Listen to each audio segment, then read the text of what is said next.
اي صح استاذ محمد. بس انا اذكركم هناك علاقه قويه تربط الشعب الكويتي بالشعب السعودي، علاقه نسب. نعم اي صح، علاقتنا بين المملكه العربيه السعوديه نسب واهل، والخليج عامه، وبعدين احنا جيران مع المملكه العربيه السعوديه، واحنا والخليج كلنا نسب، وكلنا عاداتنا وتقاليدنا واحده، ومتكاتفين ان شاء الله مع بعض. ما يجي لي واحد مثل عبد الحميد دشتي، النائب عبد الحميد دشتي، يفرق بيننا، يفرق بين العرب بمشاكل سياسيه لمصالح ناس ثانيين. لا احنا ما نرضى يبا، ما نرضى.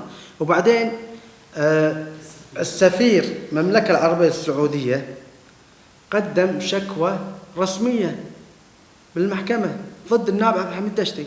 هذه مو حلوه حنا للحكومه الكويتيه. انت يا حكومه كويتيه المفروض اجراء صارم على النائب، باتخاذ اجراء صارم على النائب، عزله، مو ترفعوا لي حصانه على قضيتين يمكن سابقه من زمان ولا هذا. لا احنا مو حلو لنا بيننا وبين المملكه العربيه السعوديه. حتى على البحرين، مملكه البحرين قذف مملكه البحرين. بعد احنا ما ننطر الشيء هذا. انتم يا حكومه وينكم وينكم يا اعضاء من زمان عن الشخص النائب عبد الحميد دشتي؟ وينكم عنه؟ ما تتكلموا عنه. بس الحين كل واحد طلع لي قاعد يتكلم لي هالكلمتين هذه. لا هذا مو صحيح.